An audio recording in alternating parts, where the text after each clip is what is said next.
I'm Harry Harding, and I want to welcome you all to another in the series of Batten Expert Chats, sponsored by the Frank Batten School of Leadership and Public Policy at the University of Virginia.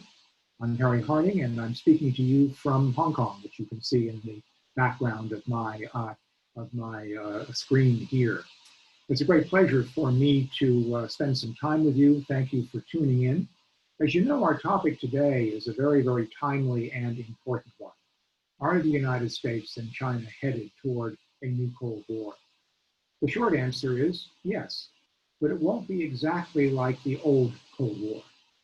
As Mark Twain supposedly put it, an apocryphal quotation from him, history does not repeat itself, but it rhymes. In other words, as history moves on, new developments often involve a combination of differences and similarities. And what we'll see is that's very true for the U.S.-China relationship. We'll also see that some of the differences between the current Cold War and the previous one, some of the differences will cushion the relationship, but others may aggravate it. Let's begin with some of the similarities between where we are now and the original Cold War between the United States and the Soviet Union. Both involve a global competition for political support and influence that will spread beyond the Asia-Pacific region, although that will remain, in a sense, the equivalent of the Central Front in Europe in the original Cold War.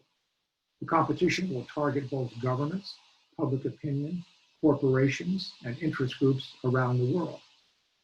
Today's China may not be a revolutionary power as the Soviet Union and Maoist China were, but it is a revisionist one, not merely seeking to increase its standing within the present international system, but also wanting to challenge domestic and international institutions and norms that it associates with the United States and the West.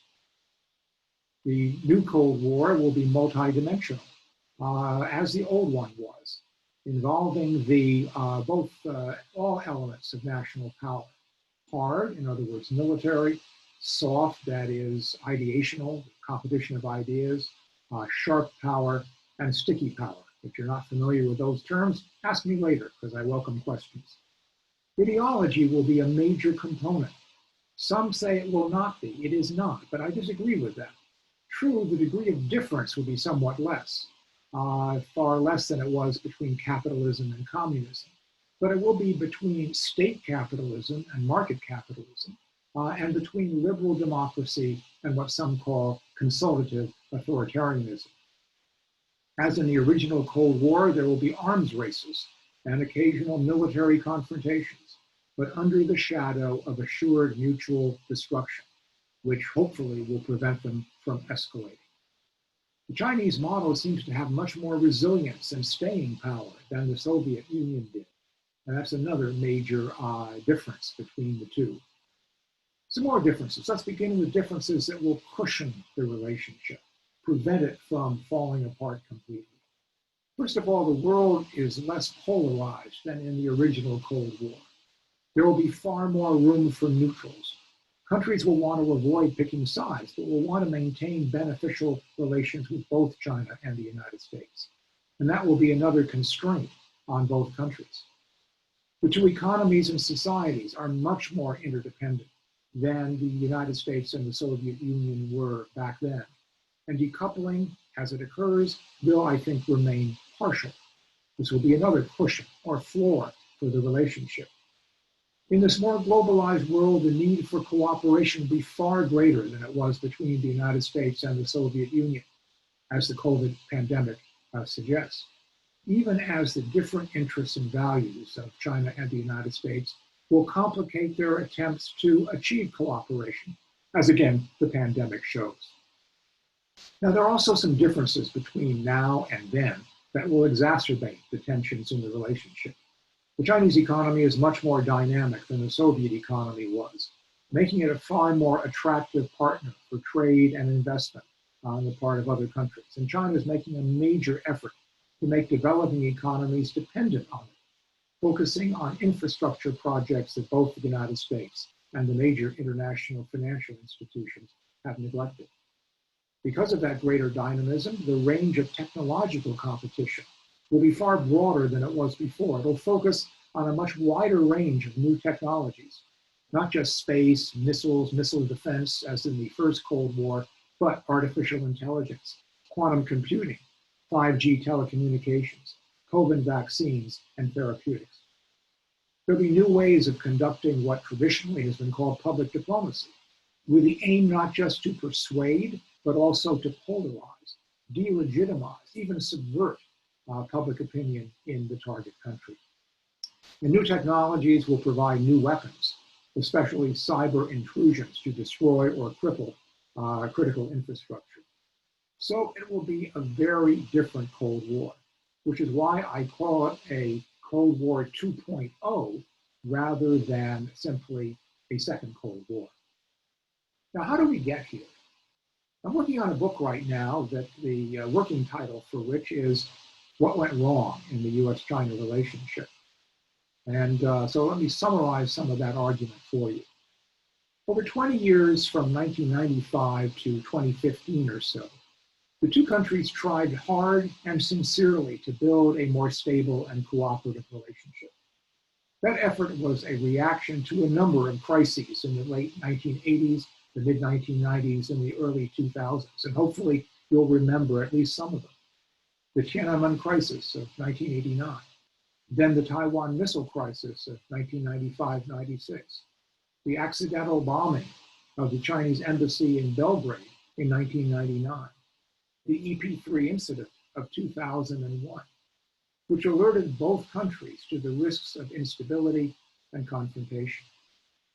Now, to promote a more stable and cooperative relationship, the two countries tried the same strategies over the years, each time in a slightly different form.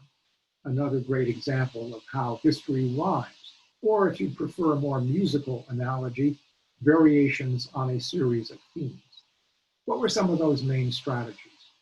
First, to create interdependence between government agencies, localities, businesses, nonprofit organizations, and even families and universities in the two countries. Second, to integrate China into a rules-based international system, most notably the WTO, but many other such systems as well. Next, attempts to create personal relationships among major leaders, both officials and unofficials, to reduce misunderstanding and build trust. Next, to commit to an aspirational visit for the relationship.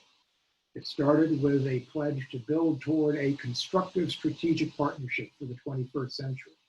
Then there was the idea that both would become responsible stakeholders, maybe even form a G2, and most recently, the Chinese formula that they would agree to form a new type of major power relationship. And finally, to have frequent interaction among both government and private actors in order to solve problems and find areas of cooperation. This strategy, which was actually one of the first to be formed, announced in 1995 in the Clinton administration, it was originally called comprehensive engagement. And because of that, in fact, engagement has become the term by which this whole set of strategies is known. Now, what went wrong? Since the early 2000s, both countries have realized something was wrong. Differences on a variety of issues were mounting, and mistrust was growing.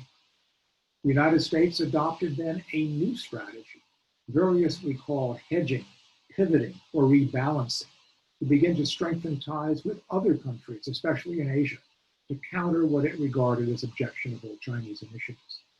Under the Trump administration, that policy has increasingly come to include Taiwan as well. And China was increasingly perceived as a strategic competitor or even a rival, not a potential partner. China also changed course. It took a somewhat different approach, warning the United States that such a competitive relationship was simply not possible. The only choice, the Chinese insisted, was cooperation or confrontation. So two different strategies for responding to the perceived failure of the first set. There was one last and dramatic try at one element of that old engagement strategy. an attempt to restore personal relationships and high-level engagement through the Mar-a-Lago summit between Xi Jinping and Donald Trump, if any of you remember seeing that on television, and the subsequent trade talks, which were clearly intended to head off what actually happened, which was the trade war between the two countries, which began in 2019, has not been resolved to this day, despite the limited phase one agreement, whose implementation is under examination by the two sides as we speak and remains uncertain. Now, the story is a tragic one, therefore, but what kind of tragedy was it? There are, both in literature and real life, two types of tragedy, as I see it. The first I'll call a tragedy of choice, in which well-meaning leaders or individuals have ambitious but achievable objectives, but they're unable to achieve them because they make serious mistakes, either because of miscalculation, personality flaws, or anything else. But these are what I call the tragedies of choice. The other kind of tragedy is what I call the tragedy of inevitability, in which one or more of the protagonists struggles valiantly but futilely to avoid an outcome that, in retrospect, was unavoidable. This is a particularly classic form of tragedy, struggling against one's predestined fate. Now, as you might expect in such a complex relationship as that between the United States and China, the story is a mixture of both kinds of tragedies.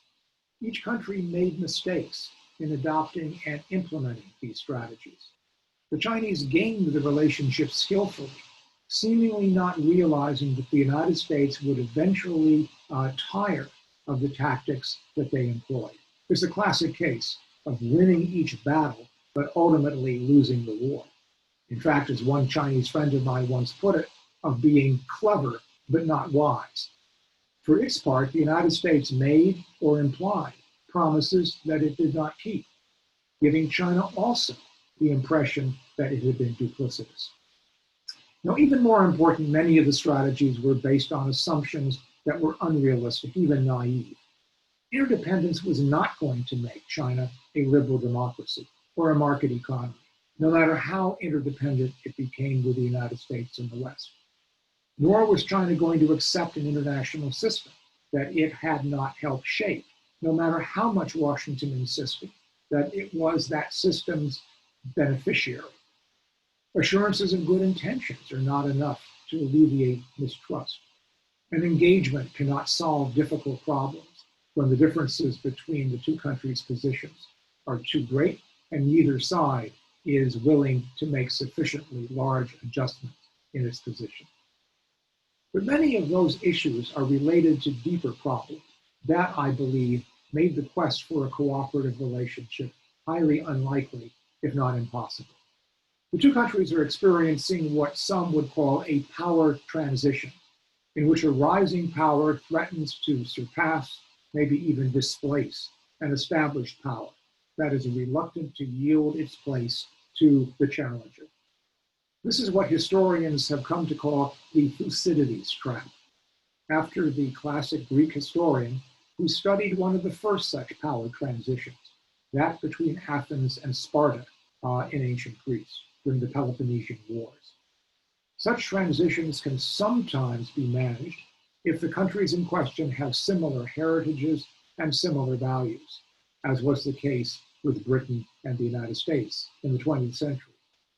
But it is far more problematic when they uphold different value systems and have developed political and economic institutions that are rooted in those different values.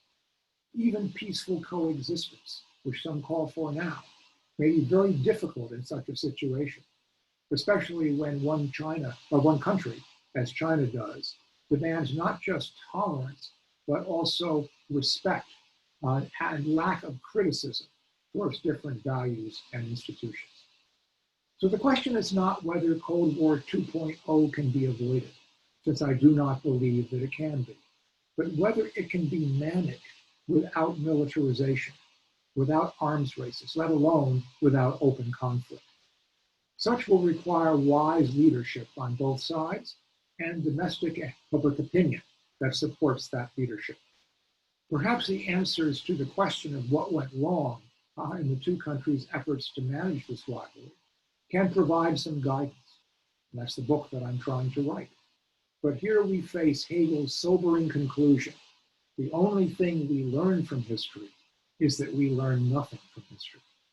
And then Santayana's further warning, and I quote him, those who cannot remember the past are doomed to repeat it. Let's hope that the failure to learn from history is a tragedy of choice, not a tragedy of inevitability.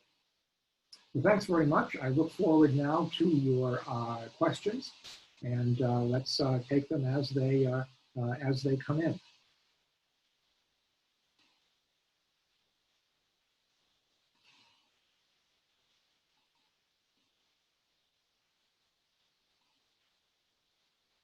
And unfortunately, I'm having a little trouble in finding the chat function. Let's try it one more time down here.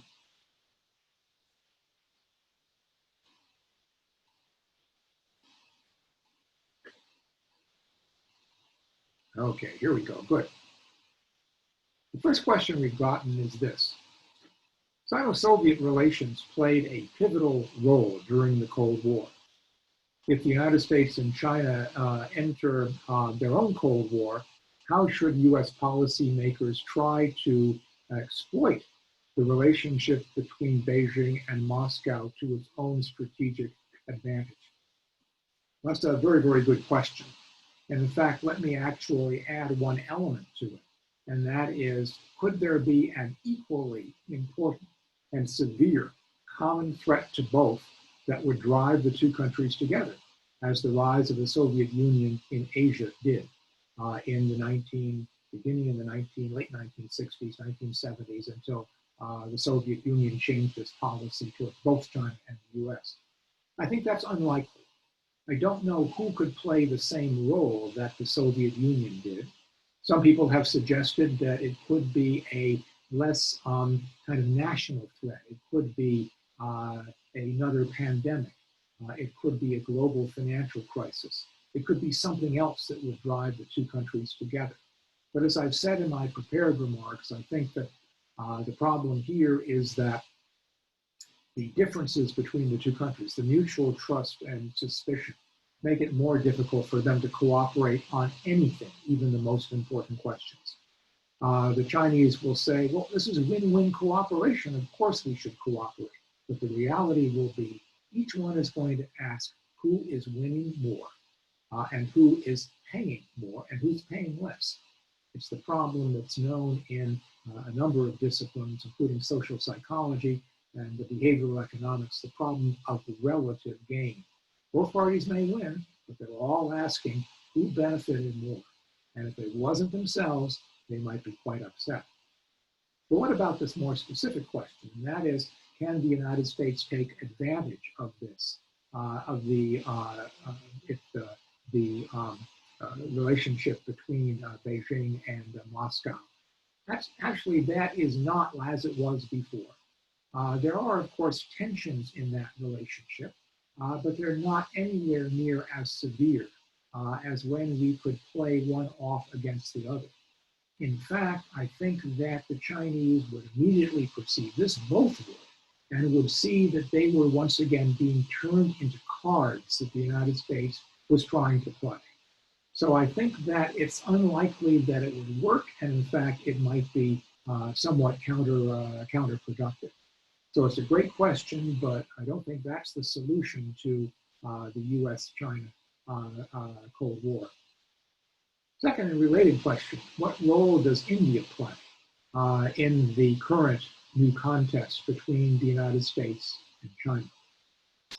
Well, on the one hand, as I mentioned earlier, ever since the kind of second half of the Obama administration, when U.S.-China relations really began to deteriorate, India has been one of the targets of the United States strategy of trying to find partners to hedge against China. This is not necessarily trying to find a firm alignment, let alone formal alliances against China. but basically to engage in the classic balance of power, to tilt towards other countries that share your concerns about the country that you're worried about. In this case, China. And it's true that the United States is more focused on India. It's not a coincidence that we've now renamed the region the Indo-Pacific region, not the Asia-Pacific region. It's a way of bringing both India, the country, and the subcontinent and the Indian Ocean more centrally into focus. But the Indians have always been, again, very reluctant to be played as a card. And in this rivalry, no one wants to be somebody else's card. No one else wants to be treated tactically. And we have tried this before. The Indians also had leaned towards the United States after their border war with China in the early 1960s, but it didn't last. Like many other countries, India wants to maintain its freedom of maneuver. And so I think that India will play that kind of on again, off again role. It'll join with the United States when there is something China is doing that runs against the interests of both Washington and New Delhi. But then it may try, as most countries in Asia are doing, to counterbalance this with a strong economic relationship with China. So I'm not sure how much of a strategic advantage that we can do.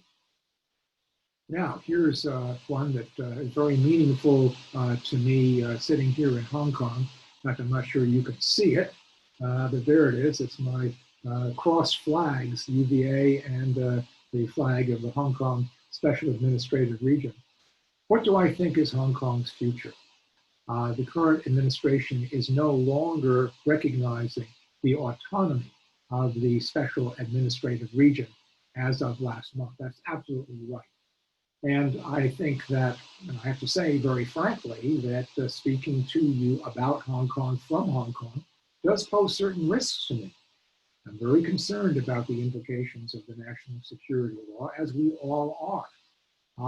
And so I have to be a little bit cautious. Not too much, but a little bit cautious. What do I think Hong Kong's future is going to be? Well, first of all, let's say very flatly, it's not going to be independence. The possibility of Hong Kong gaining independence from China is zero. And in fact, the ability for this relatively small city to be an independent political entity would also be extremely difficult. That simply is not realistic. It's not going to happen. And the question was whether Hong Kong would nonetheless maintain what the joint declaration between Britain and China promised, and that is a high degree of autonomy, except in defense and foreign affairs. And the United States decided that it was not having the degree of autonomy that we had anticipated. Certainly there were protests in Hong Kong that were protesting the growing influence of China. The problem was that those protests became violent, and the Hong Kong government seemed unable or unwilling to bring the violence to an end, and therefore the Beijing government decided to impose a national security law on Hong Kong. Hong Kong had taken on the obligation when it moved back to China in 1997 under one country, two systems, to adopt such a piece of legislation on its own. It failed to do so. There was too much opposition to it, too much mistrust about how the law would be implemented. So now, rather than writing the law that they might have wanted, Hong Kong is faced with a law written in Beijing that is causing some nervousness. So what does this mean for the future of Hong Kong? I think that the United States has said correctly that there is a change from one country, two systems to something else. I would put it as one country, one and a half systems. That is still in many ways, Hong Kong remains very, very different from the mainland, especially in terms of its economic structure. It is still a highly market-oriented, competitive economy in which there is very little, if any, state ownership. There are some state corporations. Mass transit railway is perhaps one of the best examples. Various other entities and utilities are controlled, of course, regulated or controlled by the government. But it's a very, very different system.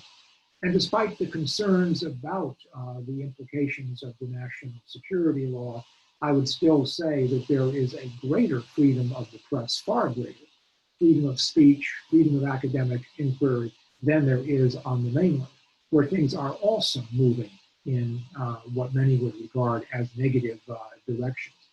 So the interesting question is, if China can be satisfied with one country, one and a half systems, in 2047, when the joint declaration and the basic law commitment to one country, two systems comes to an end, will then Beijing agree to continue the status quo in Hong Kong of one country, one and a half systems? This is a critically important question for Hong Kong. One factor to add into the discussion at this point is the Taiwan factor, because basically Beijing has said, in fact, the very origin of one country, two systems was intended to set the formula for unification of Taiwan with China. It was only later that Deng Xiaoping agreed to apply it to Hong Kong in the meantime. But as someone who actually spends a fair amount of time in Taiwan, just as I do here in Hong Kong, I can tell you that what people in Taiwan are worried about, as they put it themselves, Hong Kong's today is Taiwan's tomorrow.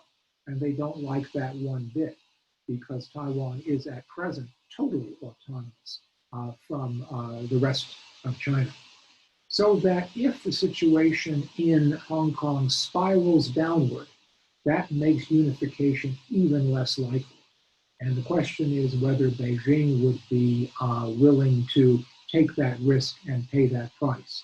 It would either have to accept that, or I'm afraid, consider very seriously the use of force. Next question. Well, it feeds right into what I just said, doesn't it? Is a Taiwan-China conflict more likely following the situation in Hong Kong and recent Taiwanese elections?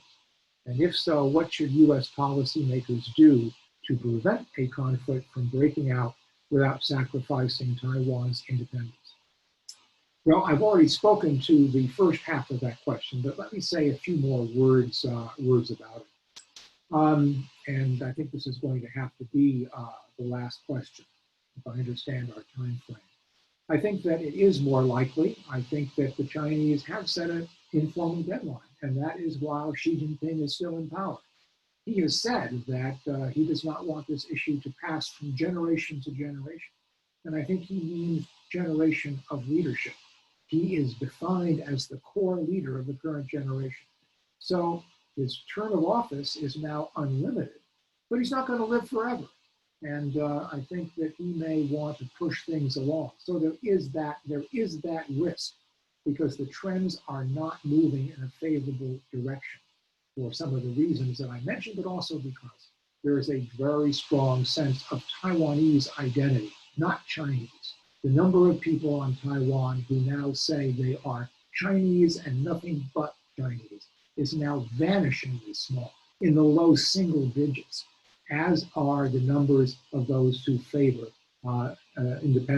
unification as soon as possible. So the chances of the use of force are rising.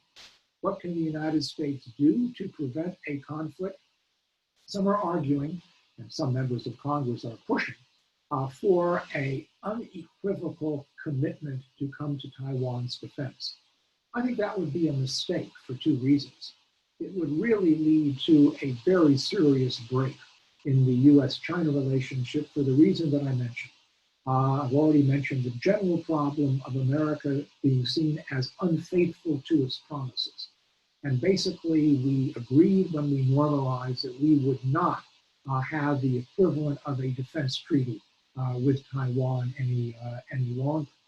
What we did say, and in the Taiwan Relations Act wrote it into law, that we would maintain the capability to intervene against the use of force or coercion against Taiwan, and as also to sell weapons to Taiwan so it could defend itself against a Chinese attack. I think that's about right. And we also have had a policy called strategic ambiguity, which is not just what we would do. Would we use force or not? How quickly would we come in? What would we expect Taiwan to do? But also we have to defend or deter the possibility that Taiwan would be the provocative one by declaring independence, which we also are pledged not to support.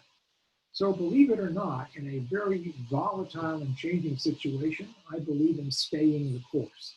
And I think that is the best way of trying to deter Beijing without, as the question says, sacrificing Taiwan's de facto independence.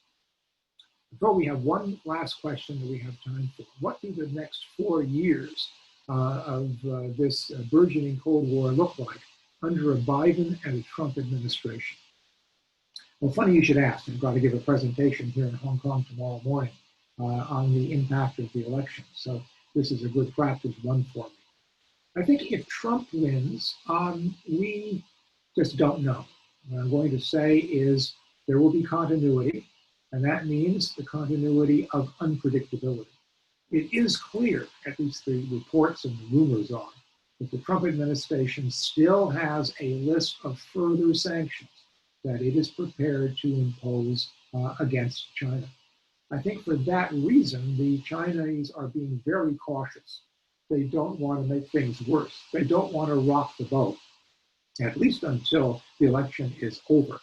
And I think that even after that, if Trump is reelected, they will be quite cautious. They are concerned. A lot of cost has been paid by both sides, including the Chinese. So I think that basically it'll remain unsettled, unstable, volatile, but I don't expect big changes. What about Biden? I think I've had some interactions with Senator Biden, as he was then at the time in the past. And my personal experience is indeed that he is not soft on China. He actually accused me to my face of being an apologist for China at one point. I don't think I was then. I know I'm not now. I don't hold that against him, but it just was no indication to me that he, other than his membership in the Obama administration, that he thinks that the tougher line on China is uncalled for. But I think that he will be doing that tougher approach in a different way. I think he'll be more diplomatic in his language. I think he will be reluctant to impose the further sanctions that the Trump administration may be considering. Above all, I think he will work more closely with our allies and friends to try to push back against Chinese initiatives that we all may disapprove of. And most importantly, and here perhaps it's more a hope than a clear expectation, is that he will put the focus on, let's put it this way, making America more competitive again. America is engaged in this competition with China, and as I've said, it is a multi-dimensional one. All kinds of power will be important. And we are basically scoring one own goal after another in this regard. Our soft power is very weak. Our democracy does not seem to be functioning well. Our economy seems to be slowing down. Our relationship with friends and allies around the world is not as strong as it should be. And so I'm hoping that Mr. Biden will deal with both of those issues, the need to work more closely with allies and also to strengthen American competitiveness so that if we are in this competitive rivalry situation, as I say, I think we are, that we will play that game with a fairly strong hand. So I think that it is basically about time to wrap up. And so I'm going to turn it back to our organizers to bring the meeting to an end. I'll just say again, thank you for joining. Thank you for the questions. Hope you enjoyed our discussion. Hope that you'll also tune in to others in this great series of expert chats from the Batten School. So long, everybody.